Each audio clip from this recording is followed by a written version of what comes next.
The first time I saw her, I didn't even know she existed. I was in the observation deck of the Starhaven, a research vessel stationed at the edge of the Virilia Nebula, and my mind was, as usual, somewhere it shouldn't have been. I had been studying human neural interfacing for months, running simulations on thought pattern recognition, when the voice came, not from the ship, not from my headphones, but from me. I wonder if she even notices me, I muttered, absent-mindedly, unaware that my vocal processor, meant to only monitor vocal tone, had actually broadcasted my words through the observation deck's intercom. And then she did. Her name was Lyria, though I didn't know it yet. She moved like liquid through the observation deck, a figure bathed in the blue glow of the nebula outside. Her hair shimmered silver in a way no human hair should, her eyes a molten gold that seemed to pierce into the deepest corners of thought. She was not supposed to be here, or rather, she wasn't supposed to exist in any cataloged human or alien registry. What did you just say?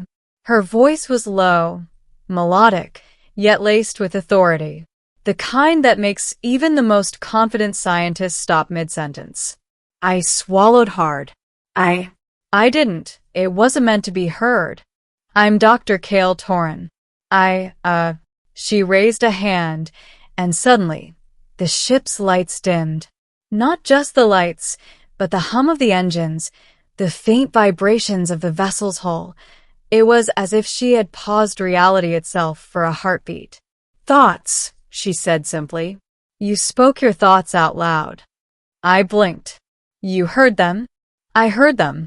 Her gold eyes softened just slightly, enough to hint at curiosity rather than threat. And now I know why you're here. That shouldn't have made sense. I was a human, and I knew every protocol for interacting with unknown intelligences. Yet here was Lyria, standing before me, not with weapons or shields, but with an uncanny understanding of something I hadn't even realized about myself. I cleared my throat, and why am I here? Her gaze wandered to the nebula outside. Because you think differently. Humans always do. But not many speak their thoughts aloud, openly, without fear. I frowned. I don't understand. She smiled, not the polite, controlled smile humans often gave in formal settings, but a real smile, one that suggested she was about to do something unprecedented. And then she did something that literally left me speechless. She reached out and touched my temple. The instant her hand made contact, it wasn't just my skin she touched, it was my mind. I felt memories I hadn't even consciously remembered surface.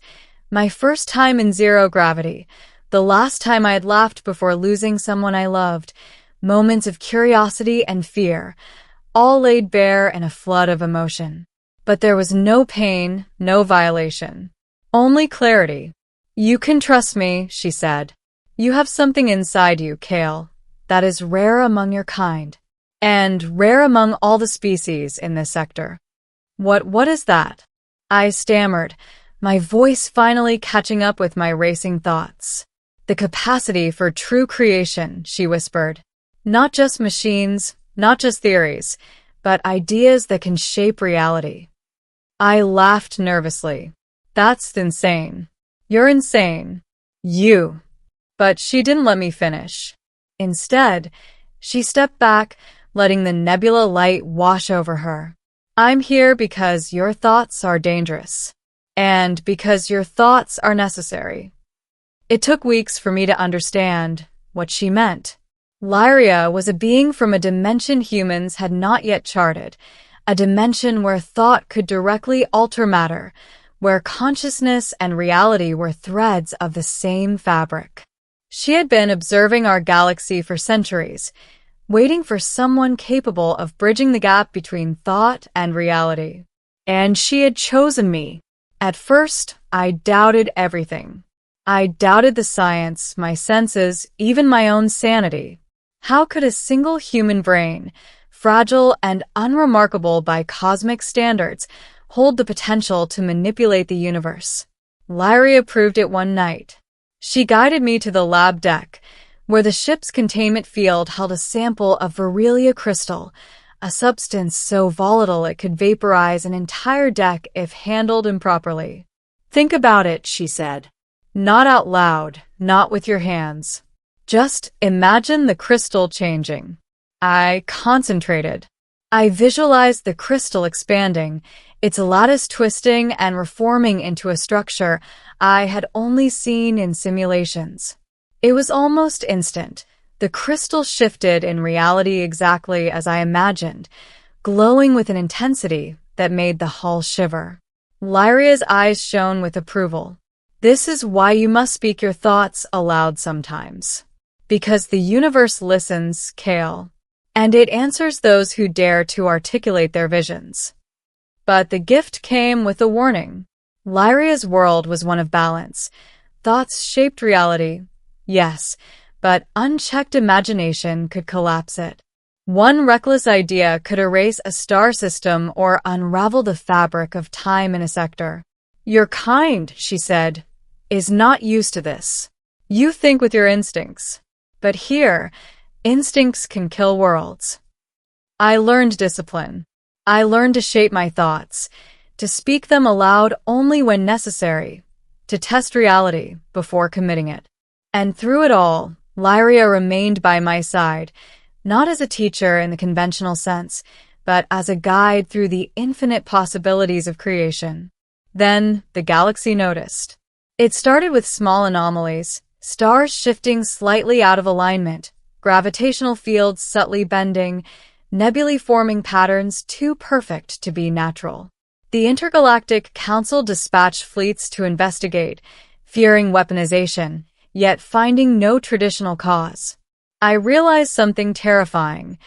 The mere act of me thinking, of me speaking my thoughts, was starting to influence the cosmos in ways I could not control. "We need to hide you," Lyria said urgently one evening. "Not from those who are curious, but from those who would fear you." "We?" I asked, wary. "You are human. You are instinctive. You can shape reality, but you are not ready to defend it." The decision was made to move the Starhaven into the uncharted void expanse, a region thought too unstable for long-term travel. But as we prepared for departure, the first fleet arrived, a coalition of species who demanded our surrender. They called us abominations, threats, heretics. I spoke my thoughts aloud for the first time under true duress. "They will not harm us. Not if I can help it." It was a simple declaration, but when it left my mouth, it reshaped reality. Weapons misfired, ships stalled mid-flight, and energy shields flickered into forms I had only imagined in simulations. The fleet panicked, retreating in confusion, leaving us unscathed. Lyria's expression was a mixture of pride and fear. "Kale, you've learned faster than I anticipated. But this is only the beginning." Weeks turned into months. We became nomads of the void expanse, testing the boundaries of thought and reality. I created habitats in dead star systems, restored dying planets, and even forged sentient life from the raw potential of cosmic energy. Lyria guided me through it all, teaching restraint, teaching patience, teaching vision. Yet with every achievement, a question gnawed at me. Could the galaxy ever accept what we were? And then came the signal. It was faint, almost imperceptible, emanating from the heart of the core nebula. A voice, unlike any I had heard, called to me. "Human, you speak, and the universe listens. But can you speak for all?" Lyria's face paled. "The Council has located us. And they're not coming to negotiate." It was the ultimate test. We were outnumbered, outgunned, and underestimating the true scope of my power could mean annihilation for all nearby systems. I stood on the observation deck, staring at the approaching fleet. Thoughts surged through me: fear, strategy, regret, hope. And then I realized the truth. The galaxy didn't need me to hide. It needed me to speak. I will not fight you with weapons, I said aloud, my voice calm but resonant, reaching every ship in the fleet. I will fight you with ideas. I will show you a vision of the galaxy that unites, not destroys, that creates, not kills. And as my thoughts poured into words, Lyria reached for my hand. Do it, she whispered. Show them what humanity can be. I closed my eyes. I spoke of peace, of collaboration, of worlds connected not by conquest, but by understanding. I spoke of civilizations thriving, of knowledge shared freely, of species respecting one another's existence. My words shaped the very fabric of the approaching fleet. Energy pulses rearranged, hulls shimmered, and for the first time, I felt something I had never felt before, confidence that creation could outweigh destruction. When I opened my eyes, the fleet had halted. Ships hovered in silent awe, systems recalibrating, energy signatures realigning. And then, almost imperceptibly, the leaders' voices came through the comms. We understand. We see. It was unprecedented. The galaxy had heard a human speak not just with words, but with power. Power tempered by empathy, by reason, by humanity itself. Lyria turned to me, her gold eyes shining brighter than the nebula outside. You've done it, Kale. You've spoken, and the universe has listened. Not because of your abilities alone, but because you dare to speak your thoughts out loud. I looked back at her, awestruck, understanding finally settling in. So, this is what humans can be? She smiled, that extraordinary smile again. This is what one human can be. And perhaps, now, this is what all humans might strive to become. For the first time in centuries, I didn't feel fear, or doubt, or the crushing weight of responsibility. I felt hope, a hope that stretched across stars, across species, across possibilities. Because in that moment, I realized the truth that Lyria had known all along. The galaxy doesn't need perfection. It doesn't need invincible heroes. It needs humans who dare to speak their thoughts aloud. And I had done exactly that. Years later, when I am asked about that day, when the galaxy paused and listened, I always tell the same story. I spoke my thoughts out loud, and she did the unbelievable. She believed in them, guided them, and together we reshaped the cosmos. And that's when I understood the real power of humanity, not in weapons, not in speed, not in technology, but in our ability to imagine, to hope, and to speak without fear. Because the galaxy is full of wonders, yes, but the greatest wonder of all is still a human voice, daring enough to reach for the stars. Years later, when I am asked about that day, when the galaxy paused and listened, I always tell the same story. I spoke my thoughts out loud, and she did the unbelievable. She believed in them, guided them, and together we reshaped the cosmos. But the story didn't end there. The fleet that had once threatened us returned, not to attack, but to learn. Leaders from every corner of the galaxy came to the void expanse, seeking guidance on cooperation, peace, and creation. I found myself teaching them, not as a commander or general, but as a human who had dared to articulate a vision.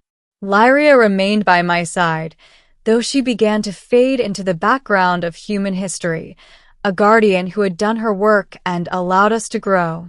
She whispered to me once, in the stillness of the observation deck, "Now it is your turn. Guide them, Kale. But always remember the power of thought is a gift. Wield it wisely." I understood then that the galaxy had changed because one human had spoken and another had believed. I had created not just structures or energy flows, but trust, hope, and collaboration among species that had never shared a word or a star before. And humanity had proven itself in the most extraordinary way, not through dominance, not through technology, but through courage, imagination, and the simple act of daring to speak. Decades later, when new generations of humans and alien allies would look up at the nebulae we had touched, they would tell stories of a human who spoke aloud, and of a being who saw the potential in words and ideas. They would tell stories of Kale, Torin, and Lyria, and they would remember that the universe listens when humans dare to dream, and dare to say it out loud. And sometimes, in the quiet of the observation deck, when I stand under the glow of the nebulae, I hear her voice, not commanding, not guiding, but warm and proud. "You spoke, Kale, and the galaxy listened. Imagine what your kind can do next." And I smile because I know she is right, because now humanity has a voice among the stars.